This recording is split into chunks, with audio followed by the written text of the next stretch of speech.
అమర్ పిల్లలందరికీ ఇష్టమైన పానీపూరిని చేసి వాళ్ళందరికీ కూడా వడ్డిస్తూ ఉంటే బాగి అక్కడే నిలబడి పిల్లలందరినీ కూడా చూస్తూ ఉంటుంది. పిల్లలంతా కూడా అమర్ చేసిన పానీపూరిని పొగుడుతూ ఉంటారు.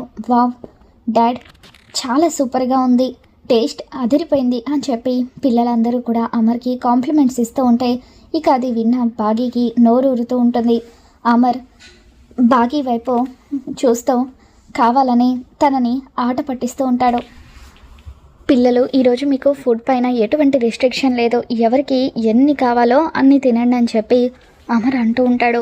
బాగీ మనసులో ఈ విధంగా అనుకుంటుంది, ఇందాక అనవసరంగా తొందరపడి పిల్లలు తినేలాగా చేస్తారా అని ఆయనను అన్నాను. ఇప్పుడు ఈ పానీపూరి చూస్తూ ఉంటే నోరు ఊరుతుంది, ఎలా అని చెప్పి బాగీ అనుకుంటూ ఉంటే అప్పుడు అంజు, మిస్సమ్మ నువ్వు కూడా రా మిస్సమ్మ, పానీపూరి చాలా టేస్ట్గా ఉంది అని చెప్పి అంటూ ఉంటే వద్దులేండి మీరు తినండి అని చెప్పి బాగీ అంటూ ఉంటుంది. ఇక దాంతో బాగీ మొహమాట పడుతుందని అర్థం చేసుకున్న అమర్ తనే బాగీకి పానీపూరిని తినిపిస్తూ ఉంటాడు. ఇక అలా సడన్గా అమర్ బాగీకి పానీపూరి తినిపించడంతో మనోహరి షాకింగ్గా చూస్తూ ఉంటుంది. అమర్ చూపించే ప్రేమకు బాగీకి పొలమారి దగ్గొస్తూ ఉంటే తనే ప్రేమగా బాగీకి వాటర్ తాగిస్తూ ఉంటాడు. ఇక అలా వాళ్ళిద్దరి మధ్య ప్రేమను చూసి మనోహరి ఎంతగానో కుళ్ళుకుంటూ ఉంటుంది. ఇక అప్పుడు పార్థు మనోహరి దగ్గరికి వచ్చి, మనోహరి నీకు కూడా చూస్తూ ఉంటే నోరు ఊరుతుంది కదా, ఇదిగో నీకు నేను తినిపిస్తాను తిను అని చెప్పి బలవంతంగా మనోహరికి పార్థు తినిపిస్తూ ఉంటాడు. బాగీ అమర్ మధ్య ప్రేమను చూసిన రాథోడ్ సార్ని మేడంని ఇలా చూసి ఎన్ని రోజులు అవుతుందో, కుటుంబాన్ని మళ్ళీ చాలా రోజుల తర్వాత ఇలా చూస్తూ ఉంటే నా కడుపు నిండిపోతుంది అని చెప్పి ఎమోషనల్ అవుతూ ఉంటాడు. పార్థు అలా బలవంతంగా మనోహరికి పానీపూరి తినిపిస్తూ ఉంటే మనోహరి కాదనలేక పార్థు తినిపించే పానీపూరిని తింటూ ఇక నాకు చాలు, కడుపు నిండిపోయింది అని చెప్పి అక్కడి నుండి పక్కకు వచ్చేస్తుంది. ఏంటి మనోహరి, అమర్ బాగీల ప్రేమను చూసి నీకు ఒళ్ళంతా కూడా రగిలిపోతుంది కదా అని చెప్పి చెంబ అంటూ ఉంటుంది. ఇక దాంతో మనోహరి, అవును ఏదైతే జరగకూడదు అనుకున్నానో అదే జరుగుతుంది, ఎట్టి పరిస్థితులను ఆ బాగి ఈ ఇంట్లో అడుగు పెట్టకూడదని అనుకున్నాను, కానీ అది అడుగు పెట్టడం అమర్కి గతం గుర్తుకు రావడం అంతా జరిగిపోయింది. ఇక అమర్కి నా గురించి నిజం తెలియడం ఒక్కటే మిగిలిపోయింది, ఎట్టి పరిస్థితులను అది మాత్రం జరగకూడదు, నేను చేసిన కుట్రల గురించి ఎప్పటికీ కూడా బయటపడకూడదు, రేపే ఆ బాగి చావుకి ముహూర్తం పెడతాను అని చెప్పి ఇండిపెండెన్స్ డే వేడుకల్లో బాగిని చంపాలని మనోహరి ప్లాన్ చేస్తూ ఉంటుంది.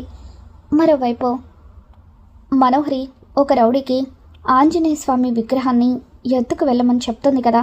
ఇక అతను విగ్రహాన్ని ఎత్తుకు వెళ్ళిన తర్వాత అతని చేతిలో ఉన్న విగ్రహం కోతిలాగా మారిపోతుంది.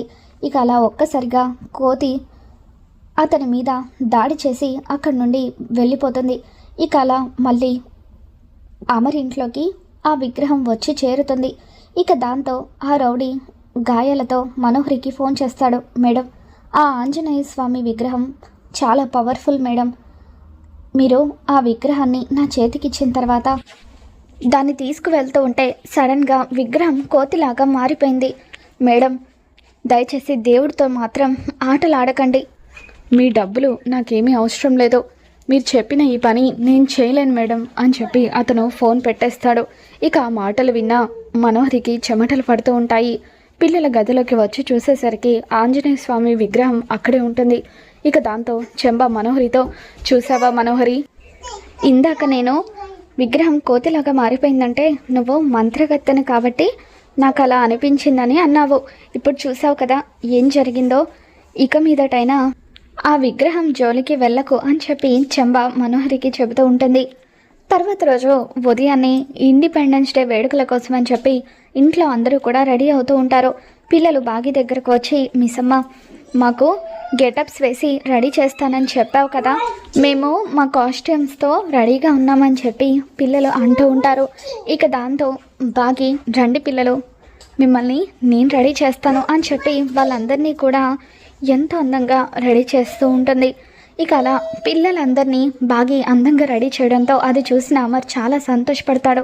మీరంతా కూడా చాలా ముద్దుగా ఉన్నారు, పదండి టైం అవుతుంది వెళ్దాం అంటూ పిల్లల్ని దగ్గరికి తీసుకొని అమర్ ముద్దు పెట్టి వాళ్ళని ఇండిపెండెన్స్ డే వేడుకల కోసం అని చెప్పి తీసుకొని వెళ్తూ ఉంటాడు. ఆ వేడుకల్లో ఎటువంటి డిస్టర్బెన్స్ జరగకుండా అమర్ పార్దో ఇద్దరు కూడా దగ్గరుండి చూసుకుంటూ ఉంటారు. మరోవైపు సరస్వతి మేడం బాగీకి ఫోన్ చేస్తుంది. మేడం, ఈరోజు నేను ఇండిపెండెన్స్ డే వేడుకలకి వస్తున్నాను. అక్కడ అమరేంద్ర గారికి ఆ మనోహరి కుట్రల గురించి మొత్తం అన్ని నిజాలు చెప్పబోతున్నాను అని అంటూ ఉంటే, మేడం ఈసారి మాత్రం ఎలాగైనా సరే ఆయనకు ఆ మనోహరి గురించి నిజం తెలియాలి అని చెప్పి బాగి అంటూ ఉంటుంది. నా ప్రాణం పోయినా పర్వాలేదు మేడం, ఈరోజు ఆ మనోహరి గురించి అన్ని నిజాలు కూడా బయట పెట్టేస్తాను అని చెప్పి సరస్వతి మేడం అంటూ ఉంటుంది. ఇక వేడుకల్లో పిల్లలందరూ కూడా ఒక్కొక్కరిగా స్టేజ్ మీదకు వచ్చి పర్ఫామ్ చేస్తూ ఉంటారు. బాగి పిల్లలందరినీ కూడా చూస్తూ ఎంతగానో మురిసిపోతూ ఉంటుంది. నా పిల్లలు ఎంత ముద్దుగా ఉన్నారో అని చెప్పి బాగి మురిసిపోతూ, మరోవైపు సరస్వతి వార్డెన్ ఎప్పుడెప్పుడు వస్తారా అని చెప్పి బాగి అటు ఇటు చూస్తూ ఉంటే, ఏమైంది మేడం, ఇందాకటి నుండి ఎవరి కోసం చూస్తున్నారని చెప్పి రాథోడ్ అడుగుతూ ఉంటే, సరస్వతి వార్డెన్ వస్తానన్నారు రాథోడ్, ఆవిడ కోసమే చూస్తున్నాను. ఈరోజు ఆ మనోహరి బండారం మొత్తం కూడా బయటపడబోతుంది అని చెప్పి బాగి రాథోడ్కి చెబుతూ ఉంటుంది. మరోవైపు మనోహరి ఒక షూటర్తో మాట్లాడుతుంది. ఈరోజు ఎలాగైనా సరే ఆ బాగిని షూట్ చేసి పడేయాలి అని చెప్పి మనోహరి ఫోన్లో మాట్లాడుతూ ఉంటే, ఇక అప్పుడే ఆ వేడుకలకు సరస్వతి మేడం కూడా వస్తుంది. సరస్వతి మేడంని చూసిన మనోహరి ఒక్కసారిగా షాక్ అవుతూ ఉంటుంది. ఇదేంటి ఈవిడ ఇక్కడికి వచ్చింది, ఖచ్చితంగా నా గురించి అమర్ ముందు బయట పెట్టడానికి అయ్యి ఉంటుంది అని చెప్పి మనోహరి వెంటనే ఆ షూటర్తో మాట్లాడుతూ, చూడు నువ్వు చంపాల్సింది బాగిని కాదు సరస్వతిని అని చెప్పి సరస్వతి వార్డెన్ ఫోటోని మనోహరి ఆ షూటర్కి పంపిస్తుంది. సరే మేడం నేను చూసుకుంటానని చెప్పి ఆ షూటర్ అంటూ ఉంటాడు. మరోవైపు అమర్ పార్దో ఇద్దరు కూడా ఒక చోట మాట్లాడుకుంటూ ఉండగా సార్ అంటూ సరస్వతి వార్డెన్ అమర్ దగ్గరికి పరిగెత్తుకుంటూ వస్తుంది. మేడం మీరా, ఇంతకుముందు ఆరు చావుకి కారణమైన వాళ్ళు ఎవరో నాతో చెప్తానన్నారు, ఇప్పుడు చెప్పండి మేడం అని చెప్పి అమర్ అడుగుతూ ఉంటాడు. ఇక దాంతో ఆ నిజం మీతో చెప్పడం కోసమే నేను ఇక్కడికి వచ్చాను సార్, ఆరు ఎంతగానో నమ్మిన వాళ్ళే తనని వెన్నుపోటు పొడిచారు అని చెప్పి సరస్వతి వార్డెన్ చెబుతూ ఉంటే, ఇకప్పుడు అమర్ ఆశ్చర్యంగా ఎవరు మేడం ఎవరు వాళ్ళు అని చెప్పి అంటూ ఉంటే, ఇక అప్పుడే మనోహరి చెప్పిన షూటర్ సరస్వతి వార్డెన్ని షూట్ చేయడంతో ఇక ఆవిడ ఒక్కసారిగా కుప్పకూలిపోతుంది. మేడం ముందు హాస్పిటల్కి వెళ్దాం పదండి అని చెప్పి అమర్ అంటూ ఉంటాడు. ఇక సరిగ్గా అప్పుడే బాగి పిల్లలు వీళ్ళంతా కూడా అమర్ దగ్గరికి పరిగెత్తుకుంటూ వస్తారు. అక్కడ షూటింగ్ జరుగుతుందని చెప్పి అక్కడున్న ప్రజలంతా కూడా అటు ఇటు భయంతో పరుగులు తీస్తూ ఉంటారు. మేడం హాస్పిటల్కి వెళ్దాం పదండి అని చెప్పి అమర్ అంటూ ఉంటే, వద్దు అమరేంద్ర గారు, ఇప్పుడు కాసేపట్లో నేను చనిపోతాను, కానీ నేను చనిపోయే ముందు ఆ రాక్షసి గురించి నిజాన్ని తప్పకుండా బయట పెడతాను. ఆరు చావుకి కారణమైంది మరెవరో కాదు అమరేంద్ర గారు, మీ ఇంట్లో ఉంటున్న మనోహరిని ఇన్ని రోజులు మంచిదానిలాగా నటిస్తూ ఆరుని వెన్నుపోటు పొడిచి మీ కుటుంబాన్ని నాశనం చేసింది అని చెప్పి సరస్వతి వార్డెన్ బయట పెట్టడంతో ఇకప్పుడు అమర్ ఒక్కసారిగా షాక్ అవుతాడు. ఏంటి ఇదంతా చేసింది మనోహరినా అని చెప్పి అమర్ షాకింగ్గా చూస్తూ ఉంటే, అవును అమరేంద్ర గారు, కొన్నేళ్ల క్రితం మీరు మనోహరిని చూడ్డానికి వచ్చి ఆరుని పెళ్లి చేసుకున్నారు. అప్పటి కోపాన్ని మనసులో పెట్టుకొని తనకి దక్కని మీరు ఎవరికి దక్కకూడదని చెప్పి అలా ఆరుని చంపేసింది, మిమ్మల్ని సొంతం చేసుకోవాలని అనుకుంది. అంతేకాదు మనోహరికి రణవీర్తో పెళ్ళైంది, ఒక పాప కూడా ఉంది. అలా మనోహరి మరొక పెళ్లి చేసుకున్నప్పటికీ మిమ్మల్ని సొంతం చేసుకోవాలనే దురాలోచనలతోనే కొన్నేళ్ల పాటు మీ జీవితం నుండి వెళ్ళిపోయి కూడా మళ్ళీ తన భర్తను పాపని వదిలేసి మీ కుటుంబంలోకి వచ్చి చేరింది.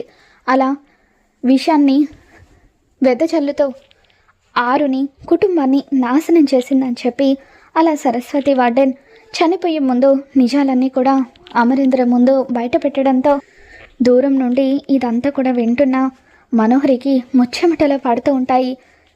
సరస్వతి వార్డెన్ అలా మనోహరి గురించి నిజాన్ని బయటపెట్టి చనిపోతారు. ఇక అమర్ మనోహరి మీద ఉగ్ర రూపంతో రగిలిపోతూ ఉంటాడు.